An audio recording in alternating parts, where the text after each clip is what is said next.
Bienvenue dans le 6e épisode de Scotch et Domination mondiale. Aujourd'hui, j'ai une entrevue vraiment incroyable à te partager avec nul autre que Stanislas Leloup, qui est un marketeur très populaire, surtout en Europe. Donc, Stan a décidé de lancer une chaîne YouTube, ça fait environ 1 an. Et puis, il a été capable d'aller chercher ses 50 000 premiers abonnés dans les 12 premiers mois et sa croissance ne cesse d'augmenter. Je crois qu'il a franchi le cap des 75 000 en date de diffusion de cet épisode. Donc, on va se concentrer. C'est une entrevue qui est en 2 parties. Dans la prochaine partie qui va avoir lieu la semaine prochaine, on va parler de marketing par courriel, de conversion, comment écrire des textes persuasifs. Dans cet épisode, on va vraiment parler comment se lancer sur YouTube, devenir un influenceur, bâtir son audience, son branding, sa crédibilité, comment être capable d'aller chercher ses abonnés. Je lui ai posé la question comment est-ce qu'il a fait et il m'a expliqué comment est-ce qu'il a déjoué, si on veut, l'algorithme de YouTube pour être capable d'aller chercher tous ses abonnés, des vidéos avec plus de 300 000 views dessus pour une toute petite chaîne. En commençant, c'est vraiment très impressionnant. Ensuite, on a parlé comment est-ce qu'il fait pour aller chercher ses idées, c'est quoi son processus, comment est-ce qu'il fait ses vidéos, est-ce qu'il utilise un script, c'est quoi la portion de recherche, le montage, comment est-ce qu'il fonctionne.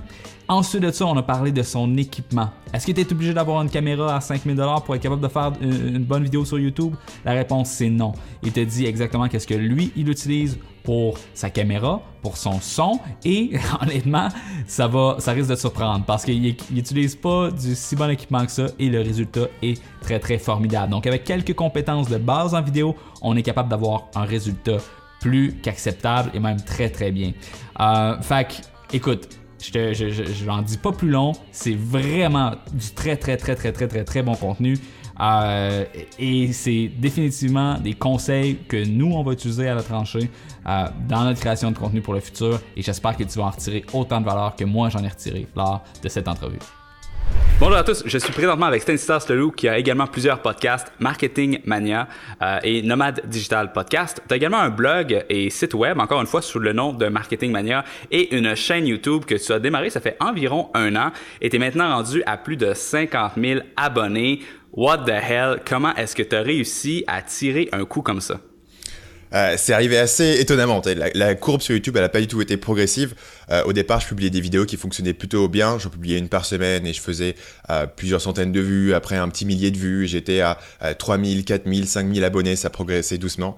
Et en fait, si tu regardes les courbes, tu as un point de bascule qui se trouve là, il y a 2 mois. C'était en mars-avril. Et tout d'un coup, tu vois une de mes vidéos, et c'est des vieilles vidéos qui dataient d'il y a 6-8 mois, qui deviennent ultra virales alors qu'elles sont anciennes, sans raison évidente, et elles se mettent à décoller, et tu vois en fait les chiffres, et ça va driver l'ensemble de ta chaîne, parce qu'après tu as toutes les vidéos recommandées, etc.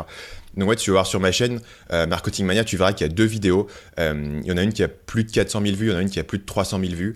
Oh my god. Ouais, elles sont vachement visibles, et en fait c'est celles qui ont vraiment drivé la chaîne en termes d'abonnés, et qui ont fait la bascule. Donc pour ceux qui sont un peu intéressés par YouTube, il y a un site qui s'appelle socialblade.com qui permet de voir les stats, et vous pouvez taper n'importe quelle chaîne YouTube et en fait voir leur nombre d'abonnés, leur nombre de vues au fil du temps. Ça vous permet de voir est-ce qu'ils ont progressé rapidement, est-ce que ça leur a pris longtemps, à quel moment est-ce qu'ils ont commencé à grimper, et vous pouvez voir que moi je progresse gentiment je gagne quelques centaines, puis un millier, 1500 abonnés par mois. Et il y a un mois où d'un coup, je gagne 30 000 abonnés en un mois. J'avais des journées de malade où je gagnais 2500 abonnés dans la journée, alors qu'avant, j'avais jamais gagné plus de 1500 abonnés dans le mois entier. Ouais, c'est ça, je suis justement sur socialblade.com présentement en train de regarder tes statistiques et c'est vraiment incroyable. Je veux dire, t'as entre 5 et 15 000 views par jour dans ce mois-ci, mais pendant un certain temps, t'as comme eu des vidéos qui ont été virales où comme à chaque jour, je pense que 118 000 vues sur tes vidéos au mois d'avril, c'est incroyable. Donc, vraiment, ta chaîne a été drivée par 1 ou 2 coups de circuit que t'as fait qui sont devenus excessivement bien référencés, je suppose, sur YouTube? Disons qu'il y a les deux. Tu vois, si tu as juste une vidéo virale, ça va pas suffire à driver une chaîne parce que c'est pas ça qui drive les abonnements et c'est pas forcément ça qui drive les recommandations. En revanche, moi, ce que j'ai remarqué, c'est que il va y avoir il y a un certain nombre de points d'entrée sur mes vidéos. Il y a peut-être 10% des vidéos, tu vois. Il y a peut-être 4-5 vidéos parce que mes vidéos, j'en ai pas tant que ça, hein, j'en ai une quarantaine. Même moi, j'en ai 35, quelque chose comme ça. Et donc, en fait, tu as une poignée de vidéos, donc il y en a 3 ou 4, selon la façon dont tu veux le faire, qui vont être les points d'entrée, qui vont être recommandés par YouTube très agressivement aux gens qui ne me connaissent pas. Et en fait, une fois que les gens ont vu une de ces vidéos, ils vont leur recommander toutes mes autres vidéos et les gens vont faire un circuit et c'est comme ça qu'ils vont s'abonner. Et en fait, sur YouTube, il y a un algorithme aujourd'hui qui privilégie une chose avant tout, et ça c'est important de le comprendre, c'est le temps que les gens passent à regarder ta chaîne. Et donc en fait, si tu as des vidéos comme ça qui permettent aux gens de te découvrir et qu'ensuite les gens restent et regardent tes vidéos et s'abonnent, like, commentent, etc. Donc tu as des indicateurs d'engagement qui sont des indicateurs de qualité sur YouTube. C'est là que YouTube va dire cette vidéo, elle génère vachement d'engagement et les gens restent longtemps sur cette chaîne, donc on va la mettre en avant. Donc c'est un peu l'écosystème entier de ta chaîne que tu as préparé et c'est pour ça que quand mes vidéos ont été publiées à l'origine, donc ces 2 vidéos dont je t'ai parlé tout à l'heure qui ont fait 300 et 400 000 vues, elles ont été publiées en septembre et octobre de l'année 2016. Mais elles ont toujours bien fonctionné, mais elles ont fonctionné à une échelle raisonnable par rapport à ma chaîne et elles se sont mis à exploser beaucoup plus tard, à un moment où j'avais tout un catalogue de vidéos qui étaient sur des sujets annexes sur lesquels les gens pouvaient approfondir. OK. Parce que là, j'étais sur YouTube en navigation privée et j'ai écrit « Comment vendre », qui est probablement un des mots-clés les plus recherchés en français dans la sphère du marketing et de la persuasion. Et le numéro 1 en haut, c'est toi. C'est le Marketing Mania. Sell me this pen, how to sell anything. Ouais. Vendez-moi ce stylo, de Lou de Wall Street. 424 000 views, c'est incroyable. Et si on regarde les autres, la deuxième, c'est 7 techniques de persuasion du Lou de Wall Street. Je suppose que les gens ont rentré dans la première qui est Vendez-moi ce stylo. Et ensuite de ça, comme que tu as expliqué, ils ont fait leur chemin dans ta deuxième vidéo qui était directement reliée, qui est 7 techniques de persuasion du Lou de Wall Street. Et encore, tu sais, 334 000 visionnements, c'est incroyable en 9 mois. Aïe, wow. Honnêtement, félicitations. Je regarde ça parce que, personnellement, ça fait quand même assez longtemps que je fais des petites vidéos sur YouTube. Et je fais de l'optimisation du référencement de mes vidéos. Mais ce qui me permet d'avoir, tu sais, comme 30 000, 50 000, 75 000 views sur une chaîne que moi, j'ai 4 000 abonnés ou 4 500 abonnés. Puis, fait que j'ai autant de vidéos que toi, ça fait plus longtemps que toi que je suis sur YouTube, puis t'as 10 fois plus d'abonnés que moi, et je pense c'est quoi sur Social Blade, t'as 1,6 million de views sur ta chaîne YouTube. C'est incroyable. Et d'ailleurs, toi, quel impact que ça a eu sur ta brand, sur ta notoriété, d'exploser comme ça sur YouTube? Il y a plusieurs aspects. D'abord, il y a l'aspect purement trafic, car moi, ça m'a rapporté énormément de monde. Donc, c'est des milliers d'abonnés sur ma liste email qui sont ajoutés. Aujourd'hui, je connais assez bien la monétisation. Tu vois, je suis à 10 € par prospect. Donc, autant dire que, linéairement, sur le nombre d'abonnés que j'ai gagné sur ma liste email avec ça, ça a rapporté voilà, de l'argent, des ventes, et j'ai vu une augmentation de mes ventes sur mon produit, en particulier sur le produit que je vends sur le copywriting et l'écriture de pages de vente. Mais il y a un deuxième aspect peut-être qui est plus stratégique, c'est que là c'est compliqué, tu vois, si t'es dans le marketing web, tu suis un peu ce qui se passe, mais à ce stade-là, tu as forcément entendu parler de moi d'une façon ou d'une autre, parce que même si tu suis pas particulièrement ce que je fais, tu t'intéresses pas, tu vois, ça m'a permis d'être quelqu'un et de construire une réputation et de dire ah putain, ce mec-là, c'est ouf, on n'avait pas vu ça venir, et donc il y a un peu de bouche-oreille qui vient de intercommunauté. Et ça me permet moi d'accéder à des gens voilà, qui sont assez réputés dans le milieu, avec qui je peux discuter. Ça me permet ça me donne un accès, une réputation aussi dans le milieu qui est assez utile. Au-delà du pur fait que avoir cette chaîne, ça me donne beaucoup de crédibilité en termes de vente, et ça me fait toucher beaucoup de prospects assez facilement. Il faut savoir que moi, quand j'ai commencé à YouTube, je devais avoir une liste email avec, je vais dire peut-être une bêtise, mais 5000 personnes, quelque chose comme ça. Donc passer de toucher 5000 personnes à toucher 50 000 personnes, ça a un impact assez étonnant, surtout quand ça vient aussi vite que ça. Quand tu as vu la courbe. Tu es passé de 5000 à 50 000 abonnés sur ta liste de courriel en un an? Non, c'est pas la liste email. Je suis passé la liste email a grossi moins vite parce que tout le monde ne s'abonne pas à la liste email. Tu as le taux de conversion est pas absolu. Donc sur liste email, je dois être à moins de 20 000. Donc c'est quand même moins. Okay. Mais c'est quand même, ça fait x4. Quand même, c'est vraiment très très bon. Félicitations. Ouais, parce que après, tu sais, c'est un élément où je me dis, tiens, j'ai l'impression d'avoir beaucoup travaillé pour en arriver là en termes de contenu, et il y a encore 50% de chance qui vient. Où tout d'un coup, tu trouves le bon format au bon moment. Moi, je crois beaucoup aussi l'idée de format. L'idée que tu dois trouver un concept pour ton contenu, quelque chose qui te rend différent.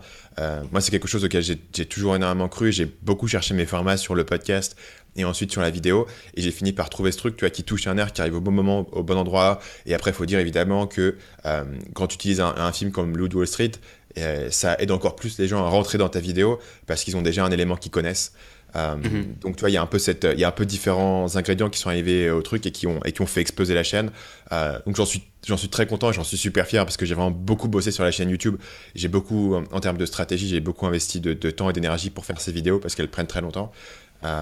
Effectivement, tu vois, du coup, les résultats ont vraiment été au rendez-vous. Ouais, définitivement. Comme là, tu viens de dire quelque chose que je suis convaincu que les gens qui sont en train d'écouter ne comprennent pas nécessairement. Tu as dit que par personne qui s'inscrivent à ta séquence de courriel, tu es capable de générer 10 euros. Fait que là, probablement que les gens se demandent, mais comment est-ce que je comprends pas, une adresse courriel, il n'y a pas nécessairement d'argent qui est rattaché à ça. Comment est-ce qu'il fait pour être capable de monétiser une adresse courriel? Et on va y revenir plus tard parce que je sais que c'est ta spécialité. Mais avant ça, tu viens de me dire que justement, tu prends des références culturelles, tu les intègres à tes vidéos. Il y a beaucoup de recherche qui s'en va dans tes vidéos et j'en ai regardé beaucoup. Et c'est vrai, tu as vraiment beaucoup de contenu. Chacune de tes vidéos, super pertinente. On voit que c'est pas juste t'as sorti ta caméra, tu t'es mis à parler random d'un sujet sur le coup du moment. Donc, il y a vraiment une recherche en arrière de tout ça. Et j'aimerais ça que tu me partages un peu. Ça ressemble à quoi le processus de recherche en arrière de tes vidéos? Comment est-ce que tu les prépares? Est-ce que tu as un script? Est-ce que tu prends un téléprompteur? Est-ce que c'est juste une page de notes et puis tu improvises sur des sujets, des thématiques que tu as trouvées? C'est quoi le processus en arrière de ça? Donc, la façon dont on bosse aujourd'hui, c'est qu'on a un Trello. Donc Trello, c'est trello.com, c'est un espèce de logiciel qui permet d'organiser des équipes. Et en fait, dans Trello, ce que vous allez avoir, c'est que vous allez avoir différentes colonnes avec des cartes. Et vous pouvez glisser la carte d'une colonne à l'autre. Et en fait, on va avoir différentes colonnes du type, je l'ai devant moi, donc je vais vous les lire. On a une colonne, c'est les idées, donc les idées de vidéo. On a une colonne qui c'est vidéo à écrire, vidéo à enregistrer, vidéo à monter, vidéo à valider, et vidéo à publier, et ensuite dans les archives. Donc en fait, tu vas avoir chaque carte est une vidéo qui va se trimballer de la gauche vers la droite.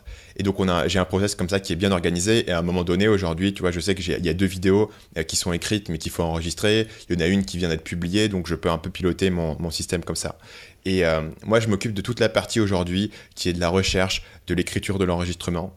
Et j'ai mon équipe qui s'occupe de faire tout ce qui est montage, mise en ligne, mettre les tags, les liens sur YouTube, etc. Ce qui permet aussi, tu vois, à tout le monde de savoir où on en est sur les prochaines vidéos qui sortent. Et la façon dont le processus fonctionne, c'est que moi, bon, j'ai plein d'idées. Hein. Là, j'ai une liste d'idées. Il doit y avoir une cinquantaine d'idées qui sont plus ou moins pertinentes. Il y en a une qui s'appelle Arnold Schwarzenegger résout le réchauffement climatique. Donc là-dessus, tu vois... OK. On peut pas ne pas cliquer là-dessus. Est-ce que tu planifies tes vidéos en fonction du potentiel de viralité ou, je veux dire, comment tu fais pour avoir des idées comme ça? Moi, je consomme énormément de trucs. Moi, je lis énormément. Je passe probablement 2 heures, 3 heures par jour à lire. J'écoute 2 heures de podcasts par jour. Je réécoute des trucs. Je lis des blogs absolument inconnus dont personne n'a jamais entendu parler et qui, moi, me font kiffer. Je les lis depuis 3 ans et je lis tous les articles qu'ils écrivent. Donc, j'ai plein d'inspirations différentes, un petit peu aléatoires, et j'essaye de combiner. Et souvent, la formule d'une bonne vidéo, pour moi, c'est de trouver une idée inattendue et un truc qui est utile pour les gens. Donc je fais pas de l'insolite, mais si je me dis putain, cette idée-là, personne n'en a entendu parler, mais en plus elle est vachement utile, et si je combine les deux, je peux faire une vidéo qui à la fois te promet un truc utile, donc faire plus de ventes, convertir plus de prospects, persuader plus efficacement, négocier de manière plus pertinente, etc. Donc un truc qui est vraiment utile, concret, et mélanger ça avec un truc auquel tu t'attends pas. Parce que ça peut être un film, ça peut être une idée, ça peut être un concept, ça peut être un personnage, ça peut être un discours, une vidéo, une page de vente, tu vois. Donc j'essaye vraiment de prendre des exemples et de baser mon discours à chaque fois sur un exemple concret, parce que ça me permet d'avoir des choses à montrer à l'écran. J'ai peur sur une vidéo où tu as juste un mec qui parle, tu vois, tu peux perdre un peu l'attention des gens, donc j'aime bien avoir des trucs à montrer, soit des vidéos, soit des pages, soit des images, etc. Et donc j'ai plein d'idées comme ça qui bouillonnent, et ensuite je vais me dire, ok, cette semaine, j'ai 3 vidéos à écrire, et je vais lister mes 3 vidéos, et ensuite je vais les écrire dans un Google Doc. Le Google Doc, il est vachement important parce que tout est dedans. Donc en fait, tu as un Google Doc où j'écris mon script. Pendant un moment, j'improvisais une partie des vidéos. J'improvise de moins en moins les vidéos parce qu'en fait, j'ai des vidéos qui sont assez denses en termes d'information.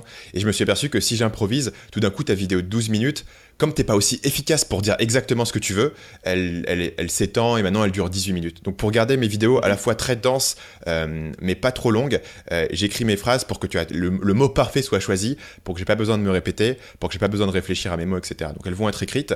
Et surtout, on a développé maintenant avec mon monteur vidéo une convention de notation dans le document qui permet d'expliquer ce qu'on a besoin de mettre à l'écran. Donc mettons que si j'ai une phrase à afficher à l'écran, cette phrase elle va être mise en gras. Si j'ai un truc qui doit prendre tout l'écran, ça va avoir une notation différente. Si j'ai une image, je vais la noter dans les commentaires du Google Doc. Donc tu peux sélectionner une portion du texte et noter dans les commentaires, ici je veux que tu me mettes l'image XY. Si j'ai un extrait, je le mets entre crochets. Donc en fait, j'ai tout un système de notation qui me permet d'avoir un document texte où j'ai l'ensemble de mon script de vidéo et aussi l'ensemble des visuels qui vont être indiqués directement dans le script. Donc ça me permet de faire tout d'un coup. Et ensuite, moi je vais tourner ça, je vais uploader les fichiers. Je vais les envoyer à mon ingé vidéo, du coup mon monteur vidéo. Lui il va monter tout ça. Souvent on se fait un tour de vérification. Donc lui il va me renvoyer la vidéo et je vais lui faire des remarques. Mais en général il y a assez peu de choses à faire puisque tout a été bien défini dans le doc. Et ensuite on va planifier la vidéo pour la semaine. Donc en général j'essaye de faire 2 ou 3 ou 4 vidéos dans une semaine. Ça dépend du temps que j'ai. De manière à pouvoir, comme je publie une vidéo par semaine, de manière à pouvoir prendre les semaines suivantes et bosser sur d'autres projets, que ce soit du software ou une formation. Parfait. Donc, tu fais vraiment tu batches tes vidéos dans une semaine. Mettons, tu en fais plusieurs ou pendant un mois, tu en fais plusieurs. Et ensuite, tu les étales. Les faire à l'avance, en particulier pour filmer, parce que quand tu filmes, tu as toujours un petit temps de mise en place, de mettre la caméra, le micro, machin, vérifier que le cadre est bon, que la lumière est correcte. Donc en fait, faire une par une, c'est un peu une perte de temps. Et selon moi, mes estimations, je peux filmer 3 vidéos d'affilée et garder une énergie. Au-delà, je commence à fatiguer, mais 3 vidéos dans la journée. Donc en fait, si dans la semaine, j'écris 3 vidéos, en fin de semaine, je les tourne les 3. Et ensuite, pendant les 2 semaines suivantes, je suis libre pour bosser sur d'autres projets qui ne sont pas directement liés à la vidéo. Et puis, justement, lorsque tu t'installes devant ta caméra et que tu livres ta vidéo, est-ce que tu as un téléprompteur ou tu y vas avec la mémorisation? J'ai mon... En fait, j'utilise pas de téléprompteur parce que j'ai peur d'avoir l'air un peu artificiel quand je lis. Mais par contre, j'ai mon ordinateur qui est ouvert à côté de moi avec le script. Donc en fait, ce que je vais faire souvent, c'est je vais lire quelques phrases. Et en fait, je les garde en tête et je les dis à la caméra. Et puis, je relis quelques phrases et je les dis à la caméra. Donc, en fait, c'est la façon dont j'enregistre est assez hachée pour le moment. J'ai pensé à prendre un téléprompteur, mais c'est pas quelque chose que j'ai fait pour le moment. Mais en fait, ça me permet de vraiment me concentrer sur la phrase que je dis et puis de trouver les bons mots pour le dire au moment où je le dis. Et je vais suivre mon script de manière assez proche. Donc chaque phrase correspond à une phrase, mais les mots que j'utilise vont parfois varier. Parce qu'en fait, un truc parfois que tu as écrit sur le papier, à l'oral, il passe pas aussi bien. Donc du coup, je vais le reformuler de façon à ce que ça apparaisse plus naturel à l'oral. Mais tu verras par exemple que dans mes vidéos, j'ai un débit qui est extrêmement important et qui est possible justement parce que les phrases, elles sont préparées et je trouve pas mes mots au fur et à mesure que je les dis. Oui, ben c'est important à cause que plus que ta vidéo est dense en information, en tout cas j'ai l'impression que plus que ça va être facile de capter l'attention des gens et de la garder à cause que tu as tout le temps, tu bombardes la personne d'exemples concrets, pratiques, drôles, à place de chercher tes mots et de tourner en rond. Et tu sais que quand tu parles à l'oral, tu as toujours des phrases d'introduction, d'hésitation, des phrases de conclusion. Parfois, tu vas dire un peu 2 fois la même chose. Alors que quand tu l'as écrit, tu l'as relu et tu as vraiment, comme sur une page de vente que tu vas écrire, tu coupes tous les éléments qui sont pas absolument indispensables. Et du coup, tu as quelque chose de très dense, de très direct. Et moi, mes grandes inspirations sur YouTube, en fait, c'est pas des gens qui parlent de marketing.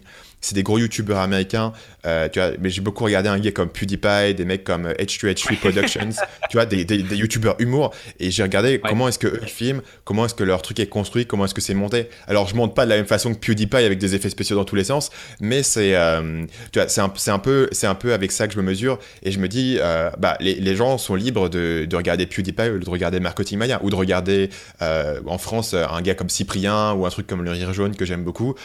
Donc je me dis sur YouTube, si je veux continuer à exister et être compétitif, il faut que parce que je suis convaincu que le marketing c'est vachement intéressant. Donc il faut juste que je trouve une façon dense et efficace de faire passer ce message. Et ça fonctionne, tu vois, sur une vidéo comme les techniques de persuasion, les techniques de négociation, les gens trouvent ça vachement intéressant. Et donc, si j'arrive à pouvoir trouver le bon format pour communiquer ça, la vidéo a tendance à bien fonctionner. Définitivement. J'aimerais ça qu'on regarde ton setup de vidéo, à cause que c'est quelque chose qui est excessivement problématique quand on se lance dans le monde de la vidéo, quand on commence à vouloir faire une chaîne YouTube, c'est OK, quelle caméra j'utilise, quel micro j'utilise, comment est-ce que je m'arrange avec mon fond. Et c'est vraiment une courbe d'apprentissage qui est très sévère. C'est pas comme un blog, où c'est qu'un blog, tu peux juste commencer à écrire, tu publies ça sur un WordPress et on passe à autre chose. Bien sûr, il y a un paquet de facteurs à optimiser sur un site web, mais il y a rien d'aussi crucial que sur une vidéo, parce qu'une vidéo, une fois qu'elle est shootée, c'est difficile de revenir en arrière et de changer des choses. Si ton éclairage n'était pas bon, il était pas bon. C'est moins permissif un peu comme format. Donc, si tu avais... premièrement, j'aimerais ça que tu nous dises c'est quoi le setup que tu utilises maintenant. Et si tu avais... C'est quoi les erreurs que tu as faites au début que tu pourrais nous partager là, pour sauver la courbe d'apprentissage aux gens? Je dirais que une erreur que j'ai pas faite pour commencer et que je pense beaucoup de gens font, c'est que beaucoup de gens ont l'impression que pour se lancer, ils ont besoin d'avoir le matos parfait et ils vont chercher le meilleur micro, la meilleure caméra, etc. Moi, toutes les vidéos que vous pouvez voir aujourd'hui sur ma chaîne, y compris ces vidéos qui ont fait 400 000 vues, ont été filmées avec mon téléphone pour la vidéo. Voilà, donc le son ne vient pas du téléphone, sinon ce serait totalement dégueu. Le son vient d'un micro que j'avais pour le podcasting, qui est un ATR 2100. Donc en fait, le matos de base que j'ai pour filmer, j'ai mon ATR 2100 qui est un micro USB qui est branché à mon ordinateur avec Audacity, logiciel gratuit d'enregistrement. J'ai un tripod qui tient mon téléphone qui me filme. Donc vous avez une piste vidéo et vous avez une piste audio. Actuellement, je commence à avoir un peu honte, je t'avoue. Avec 50 000 abonnés, c'est un peu la honte de filmer encore avec son téléphone. Donc j'en ai profité là parce que normalement, quand j'habite au Vietnam, c'est pas ultra pratique d'acheter de l'électronique au Vietnam.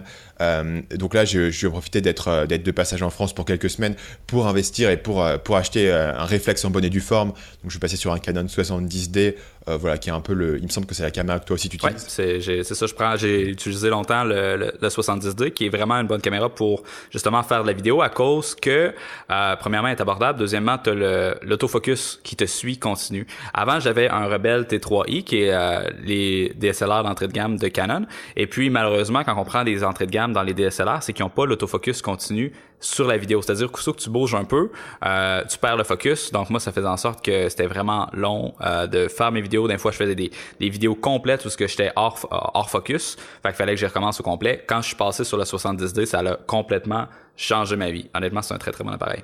La seule chose négative du 70D, par contre, c'est que il y a une limite d'enregistrement de 30 minutes dessus à cause des régulations.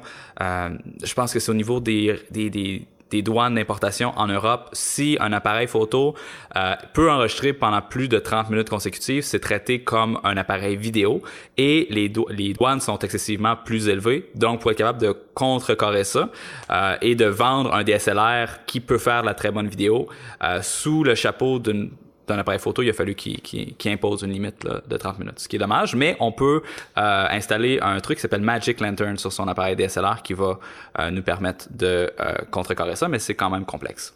Intéressant, je connaissais pas Magic Lantern. Donc, je pense que la leçon pour les gens, c'est que je vois beaucoup trop de gens se stresser sur le matériel avant de commencer. Moi, alors, faut savoir que mes premières vidéos, quand j'ai commencé à tester, j'avais même pas encore de trucs pour me filmer. Donc, j'avais juste enregistré le son et derrière, je montais avec des images. Ce qui n'était pas idéal parce que c'était un peu monotone en termes visuels. Mais si tu regardes les toutes premières vidéos de ma chaîne, tu voyais pas ma tête. Parce qu'en fait, je m'étais inspiré d'une chaîne américaine qui s'appelle Nerdwriter, qui monte pas non plus sa tête. Enfin, il la monte juste à la toute fin de la vidéo. Je me suis dit, c'est pas forcément nécessaire. Mais au final, Nerdwriter, il est vachement bon en termes de montage, d'animation, donc ça fonctionne. Moi, j'étais pas aussi bon en termes de montage, donc c'était un petit peu chiant. Et puis, des gens me disaient, tu devrais montrer ta tête, etc. Mais c'est pour dire qu'on peut commencer avec très peu de matos. Aujourd'hui, la raison pour laquelle j'améliore mon matos, c'est principalement pour des raisons de productivité et d'efficacité.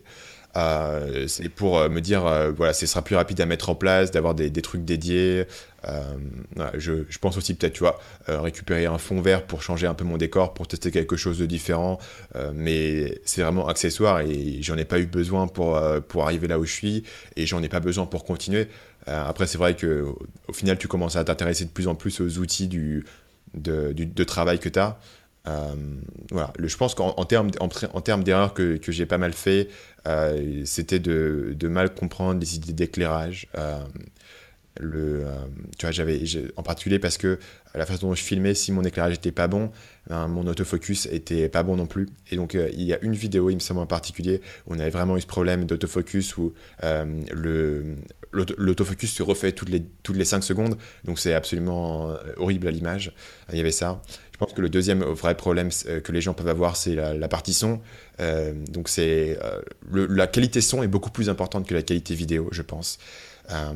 Parce que dès qu'il y a une mauvaise qualité son, ça dérange les gens dans l'oreille, alors qu'avec un téléphone, tu as une qualité son qui est totalement correcte pour la plupart des gens qui vont regarder ça, à moins que les gars aient un écran géant, mais la plupart des gens regardent sur leur téléphone ou un petit écran, et donc la qualité vidéo, ils la remarquent pas autant.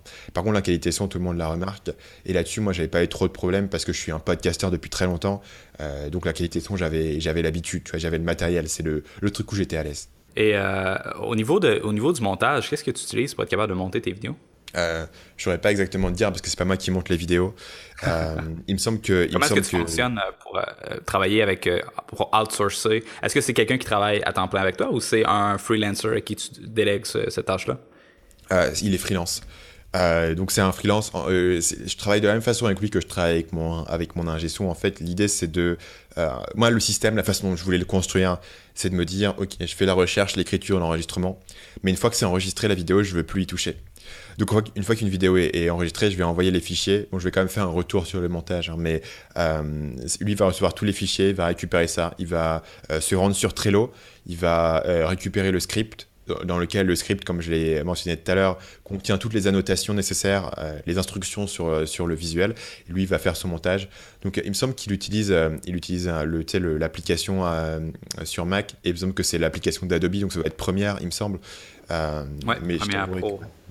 Je t'avouerai que moi, le montage, c'est pas quelque chose qui me... Enfin, c'est un truc que je suis très très content de déléguer parce que autant j'aimerais bien pouvoir déléguer une partie des recherches sur mes vidéos. Ça demande quelqu'un avec qui tu as une relation de travail très poussée parce que les sujets que je choisis sont tellement spécifiques et uniques à mes idées.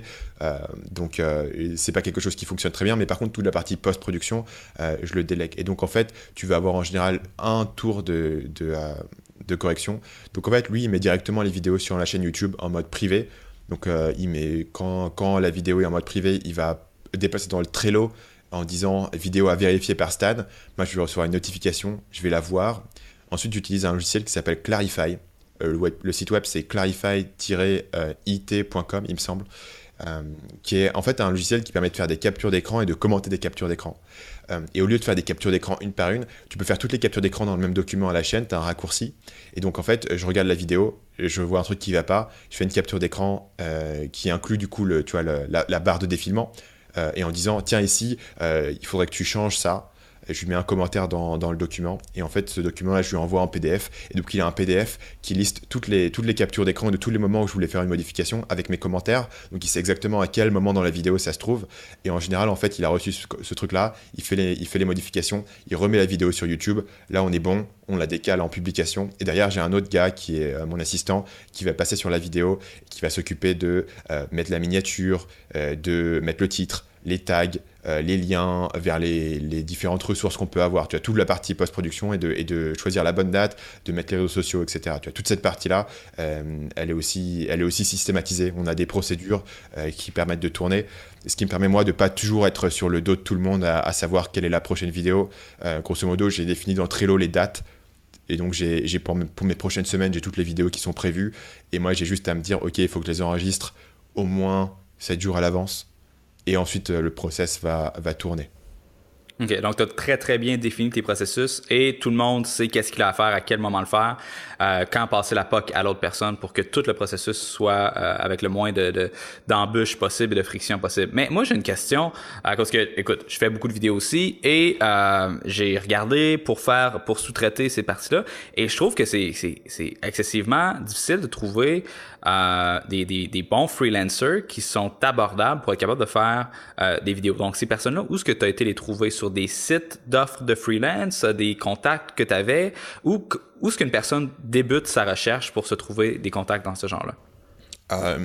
Il faut commencer sur un... Moi, j'avais rencontré... Donc, il y a deux choses. D'abord, si tu as besoin d'un monteur vidéo, je peux me mettre en contact avec mon monteur vidéo à moi, parce que c'est mon frère. Oh! Mon frère, c'est mon frère qui voulait se lancer en freelance et je lui ai dit, et il est super bon en montage vidéo, il fait ça depuis très longtemps et donc du coup c'est moi qui l'ai installé sur son truc de freelance et c'est moi qui l'ai boosté là-dedans. Mon monteur son, je l'ai trouvé sur Odesk. Okay. Mais par contre, sur Odesk, tu trouves des bonnes personnes et certains vont vraiment être super fiables, mais il faut en faire pas mal. Moi, j'ai engagé pas mal de monde sur Odesk avant de trouver le bon monteur son que j'ai. Mais le monteur son que j'ai aujourd'hui, je travaille avec lui depuis au moins 3 ans. Je pense que ça fait bien 3 ans ou peut-être 4 ans que je bosse avec lui et qui travaille sur tous mes podcasts. Donc on a fait ensemble pas mal de projets, donc on a un grand niveau si tu veux de communication et de fluidité, et surtout là où il apporte beaucoup de choses, c'est que d'abord il est extrêmement compétent dans ce qu'il fait, et donc il m'a drivé sur comment parler plus efficacement dans un micro, comment améliorer ma qualité son, comment enregistrer, les bons paramètres à avoir, etc. Donc lui il m'a aidé là-dessus, et deuxièmement il est extrêmement fiable, c'est-à-dire qu'une fois que tu lui as envoyé un truc, tu lui as donné une deadline, tu sais que c'est OK, t'as pas besoin de t'inquiéter, de le relancer continuellement. Ça, c'est important et c'est un truc que t'as pas toujours sur les gens sur Odesk. Moi, j'ai fait plusieurs personnes sur Odesk qui étaient pas toujours fiables, ils suivaient pas toujours tes instructions. Parfois, je réécoutais le podcast et la qualité était dégueu. Et je fais, t'as fait quoi sur ce truc-là? Et en fait, ils avaient rajouté un filtre qui faisait pas partie du processus. Et en fait, moi, j'avais déjà rajouté un filtre, donc ils avaient rajouté un filtre sur un filtre et c'était horrible, tu vois. Donc en gros, ils faisaient un peu ça à la va-vite et de temps en temps, ils disparaissaient. Donc ça a été dur de trouver la bonne personne. Maintenant que je l'ai trouvé, on a vraiment une relation extrêmement efficace. Et moi, je pourrais pas faire tout ce que je fais en termes de contenu sans ces deux personnes. Voilà. Sur la post-prod, j'en ai un qui fait le montage audio et puis celui qui fait le montage vidéo, c'est mon frangin du coup. OK. Et puis ton frère, où est-ce qu'on peut le trouver sur Internet? Parce que je suis convaincu que les gens qui vont écouter le podcast, c'est sûr à 100% que s'ils veulent se lancer en vidéo, ils vont avoir besoin de ces services. Donc j'aimerais ça qu'on puisse le mettre là, dans les notes. Est-ce que tu peux me dire son site web? Il a pas de site web directement parce qu'il est encore étudiant, etc. Ce que vous pouvez faire, c'est vous tapez son nom, il s'appelle Nelson Leloup.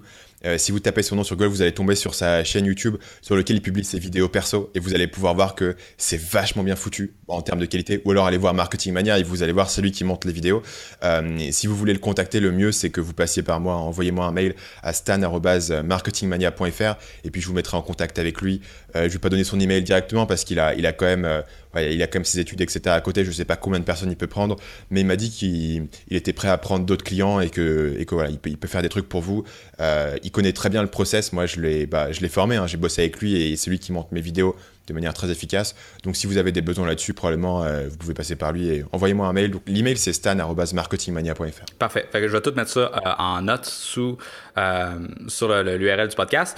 Donc, c'est vraiment passionnant tout ça. Écoute, parce que moi, je me mets à la place de quelqu'un qui se dit mais j'aimerais ça commencer à me lancer sur YouTube, j'aimerais ça devenir un influenceur. C'est vraiment excessivement complexe parce qu'au début, t'as aucune ressource pour te partir.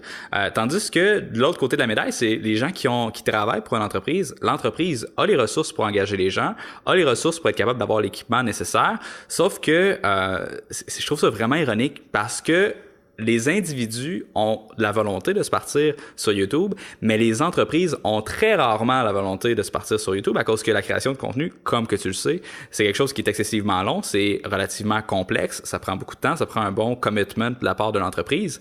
Mais ironiquement, ceux qui ont les ressources pour le faire ne le font pas nécessairement, et ceux qui ont la volonté de le faire ont pas nécessairement les ressources pour être capable de se lancer sur YouTube. Donc, en rafale, est-ce que tu aurais c'est quoi les conseils que donnerais à quelqu'un qui veut se partir sa chaîne YouTube maintenant, il sait pas trop par où commencer. T'as dit que faudrait que tu peux prendre ton téléphone. Premièrement, ton téléphone, c'est quoi? Ensuite de ça, comment est-ce que c'est quoi le processus pour être capable de cultiver ton audience? Qu'est-ce qui est plus important? La fréquence, le référencement, la viralité? Est-ce que tu peux te partir si personne te connaît? Toi, t'avais déjà ton podcast, t'avais déjà un levier. Fait à la personne là, qui se start, qui a rien, qu'est-ce que tu lui dis rapidement? Je pense que le premier élément et l'endroit où beaucoup de gens font une erreur, c'est que leur idée de base, leur thématique est mal définie. Beaucoup de gens vont lancer des chaînes. Moi, je vois beaucoup de youtubeurs, parce qu'il y a beaucoup de gens qui me suivent, donc parfois je vais regarder mes abonnés. Je vois beaucoup de youtubeurs qui ont 120 abonnés, et leur thématique, c'est le développement personnel. Devenez heureux. Ça suffit pas parce que c'est beaucoup trop large et en fait tu sors pas dans la masse. Quand je regarde ça, je me dis oh putain encore un truc de dev perso. Je vais revoir les mêmes conseils que j'ai vus partout et ça va être dit et redit. Vrai ou faux d'ailleurs. C'est pas important de savoir si la qualité de leur vidéo est bon parce que de toute façon je vais pas cliquer dessus parce que j'ai l'impression que c'est quelque chose que j'ai vu par ailleurs. Donc tu peux pas juste prendre une thématique super large et espérer percer. Moi j'ai percé au départ parce que j'avais une thématique assez réduite qui était comment convertir plus de visiteurs en acheteurs. Et j'ai analysé des vidéos de vente et des pages de vente. Et personne d'autre faisait des analyses de vidéos de vente et de pages de vente, donc j'avais un angle qui était un petit peu différent et j'avais ce ciblage qui était précis. Et beaucoup de gens, moi c'est un truc qui revient toujours quand je discute avec mes clients au téléphone, c'est qu'ils ont peur de se limiter en prenant un sujet trop précis. Alors qu'en fait c'est l'inverse, enfin, je veux dire, il est possible qu'un jour tu satures ton marché initial si tu prends un marché précis, mettons, il est possible qu'un jour je sature l'idée de la vente et du marketing direct et de la page de vente et du copywriting, et dans ce cas-là je peux parler de nouveaux sujets, j'ai juste à changer la tagline de ma chaîne, le positionnement, voilà, ça peut évoluer au fil du temps. Mais beaucoup de gens essaient de se lancer sur un truc trop large, ont des visions de grandeur et pensent pas du point de vue du spectateur, et le spectateur il va te suivre si tu apportes quelque chose de différent de ce qu'il peut trouver ailleurs, et la meilleure façon d'apporter un truc de différent, c'est d'être précis sur une problématique précise et d'aller plus profond. Si tu parles de tout, tu vas avoir des sujets vraiment larges. Tu vas faire une vidéo sur comment avoir plus de trafic, une vidéo sur comment créer une page Instagram, une vidéo sur comment créer une page de vente, etc. En fait, tu regardes ma chaîne, tout est technique de persuasion, technique de vente, page de vente. Donc je suis obligé d'aller profond dans mon contenu et d'aller sur des trucs assez pointus sur lesquels assez peu de gens font. Et du coup, ça permet à ma chaîne Marketing Mania d'apporter quelque chose de différent. Et je pense que c'est vraiment l'erreur numéro 1, c'est sur la thématique que tu choisis. Après, une fois que tu as une thématique comme ça, il faut la développer sur le format. Donc il faut trouver quelle est la bonne façon de parler de ce sujet. Je pense par exemple, tu as un YouTuber comme Antoine BM, quelqu'un que j'ai pas mal regardé au début parce que ça a été un des premiers dans notre milieu un peu de l'entrepreneuriat à monter une grosse audience sur YouTube. Et ce qu'il avait fait pour se différencier, c'est qu'il avait fait ce format vlog. Il avait importé un petit peu cette méthodologie à la Casey Neistat, où il montrait sa vie, il montrait ses voyages, il montrait le style de vie, et ça apportait beaucoup de valeur. Maintenant, beaucoup de gens le font, beaucoup de gens, du coup, ont essayé un peu de le copier, et ça marche pas pour tous ceux qui essayent de le copier, parce qu'ils essayent de faire la même chose. Mais lui, quand il l'a fait pour la première fois, c'était vraiment nouveau, c'était vraiment original, c'était vraiment différent. Et du coup, moi, je l'ai commencé à les suivre pour cette raison, et c'est comme ça qu'il a monté son audience. Il n'y a pas de réponse facile de comment trouver le bon sujet, mais il est clair que beaucoup plus de gens font l'erreur d'être trop large et trop vague et de vouloir toucher trop de monde plutôt que d'être trop précis. Tu vois. Quand tu es la meilleure personne sur ton domaine, les gens ne pourront que faire attention à ce que tu racontes. Et moi, quand je suis devenu la meilleure personne qui analysait des pages de vente et qui analysait des extraits de films pour avoir des techniques de persuasion, tout d'un coup, les gens ont commencé à parler de moi. Ce qui n'aurait pas été le cas si j'avais voulu si j'avais voulu parler de trafic, de réseaux sociaux et de tous les éléments. Donc numéro 1, je vais arrêter de tourner en boucle. Numéro 1, c'est vraiment la thématique et résoudre un problème précis. Et je pense que l'idée de problème est important plutôt que d'avoir un sujet. C'est quel est le problème, quelle est la douleur que vous allez résoudre. Donc, si on peut résumer, je pense que ce qui est le plus important, c'est vraiment de trouver sa niche, de trouver une façon unique d'aborder cette niche-là. Et ensuite de ça, on s'en fout c'est quoi la qualité du matériel que tu utilises. Tant que tu as un son qui est décent, on pourrait dire quoi? On pourrait dire que définitivement, sous la barre des 500$, on est capable d'aller chercher assez d'éclairage, un bon petit micro, tu prends ton téléphone avec un trépied et tu es capable de commencer à créer du contenu. Moi, je pense que la chose la plus importante à faire, c'est c'est de commencer à faire du contenu et de publier son contenu sur une base régulière. Il y a une citation de Gary Vaynerchuk qui était... c'est sûr que je vais probablement la butchered, mais je pense que c'était t'as juste besoin d'avoir un coup de circuit pour devenir un influenceur. T'as juste besoin d'avoir une vidéo qui devient virale pour être capable d'aller chercher ta notoriété. Et ce que je vois avec ta chaîne, c'est justement ça. Tu as eu une grosse vidéo et ça a drivé une croissance incroyable. Ça a établi ta notoriété. Et il y a une espèce de facteur de chance en même temps à travers tout ça. Un mix entre la persévérance, le travail fort et avec un peu de chance, tu vas avoir un coup de circuit à un moment donné qui va faire en sorte que tu vas que les gens vont te découvrir finalement. Et ça me fait penser à un autre mec qui s'appelle Jonathan Mann. Il avait fait une conférence, je me rappelle plus c'était où, je pense que c'était au sommet de la domination mondiale ou sur un TED Talk, un des deux. Le premier, c'est un événement de Chris Guillebeau qui est en Californie. Super intéressant. Et lui, ce qu'il faisait, c'est qu'il fait une chanson par jour. Et là, il est rendu, si on tape son nom à Song A Day ou Jonathan Mann sur YouTube, on voit qu'il est rendu à plus de 3000 jours consécutifs qu'il fait une chanson sur YouTube, ce qui est complètement incroyable. Et dans la présentation qu'il avait faite, je pense, dans son TED Talk, justement, il partageait les statistiques de sa chaîne YouTube. Et ce qu'il disait, c'était que dans toutes ces 3000 chansons, dans ce temps-là, c'est probablement moins, mais dans toutes les chansons qu'il avait publiées jusqu'à maintenant, il y en avait 2 ou 3 qui avaient eu des pics incroyables de trafic avec des millions et des millions de views. Et c'est ça qui a drivé le 90% de ses abonnés. Alors, c'est vraiment, en tout cas, de ce qu'on peut voir avec ta chaîne, de ce qu'on peut voir avec Jonathan Mann et Gary Vaynerchuk, c'est vraiment la persistance, créer du contenu de qualité et le publier. Puis, un moment donné, il va y avoir quelque chose qui va cliquer et le reste va suivre. Qu'est-ce que tu penses de ce que je viens de dire? Est-ce que tu es d'accord avec ça? Je suis d'accord avec ça et je vais rebondir même sur une anecdote un peu marrante. On connaît tous le principe des 80-20, c'est-à-dire que 20% de tes actions vont générer 80% de tes résultats. C'est un principe qui avait été remarqué à l'origine par un gars qui cultivait des petits pois en Italie au XVIIe siècle, une histoire comme ça, c'est un truc totalement après le principe de Pareto. Et en fait, moi j'ai été curieux, j'ai calculé ça. Et en fait, sur ma chaîne YouTube, le principe de Pareto s'applique exactement. Ce qui veut dire que les 20% de mes vidéos génèrent 80% de mes vues. Et ça marche 2 fois, c'est-à-dire que 4% de mes vidéos génèrent 64% de mes vues. Seulement 4% génèrent plus de la moitié. C'est-à-dire en fait une vidéo, ou plutôt en l'occurrence 2 vidéos, génèrent plus de la moitié des vues. Donc tu as vraiment un effet de... Tes résultats sont pas distribués équitablement sur ce que tu produis. Et c'est vrai que moi j'ai vraiment tenu à avoir ce rythme de publication hebdomadaire sur la chaîne parce que ça te force à tester différentes choses, ça te force à continuer à publier. Au final, une vidéo par semaine, c'est pas comme si je publiais un volume énorme de contenu, mais c'est clair que ça joue. C'est clair que ça crée aussi un rendez-vous.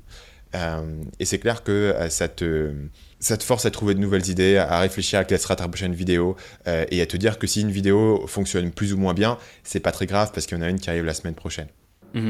C'est excellent. Écoute, j'aimerais ça qu'on fasse un petit pivot ici. On va se mettre à parler de monétisation, de copywriting, de marketing, Internet. Mais avant qu'on change de sujet, est-ce que tu aurais quelque chose à rajouter à propos de YouTube, la création de vidéos, ce genre de choses-là?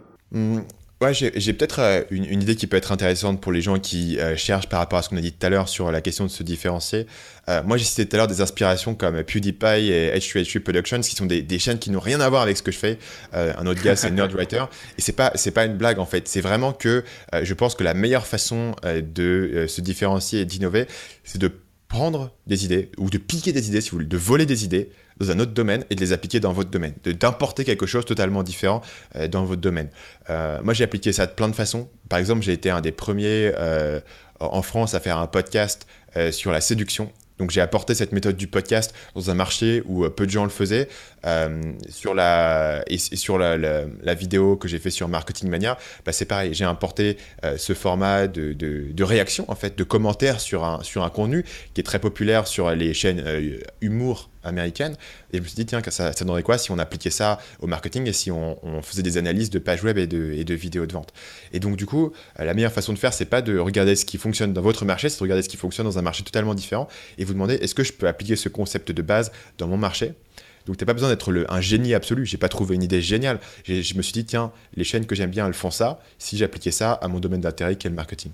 Eh bien, je trouve ça vraiment intéressant ce que tu viens de dire. Ça me fait penser à un livre qui se nomme The Medici Effect. Et grossièrement, qu'est-ce que ce livre-là dit? C'est tout ce que tu viens de dire. L'innovation se trouve à l'intersection des différents champs de compétences. C'est-à-dire que peut-être que le remède vers, je sais pas, le cancer, le sida, ne se trouve...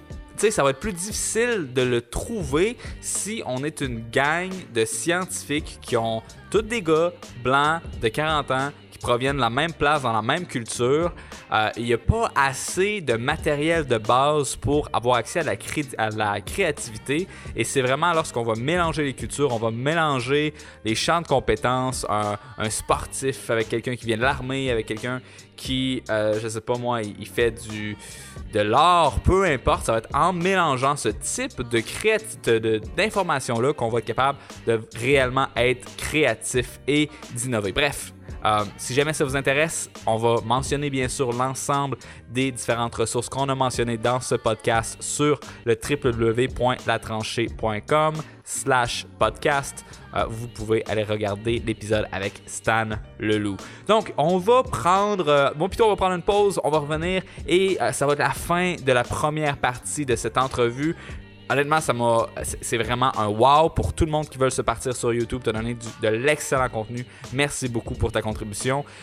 Et on va faire un pivot dans le prochain épisode. On va parler de email marketing, on va parler de copywriting, comment être capable de vendre un produit ou service.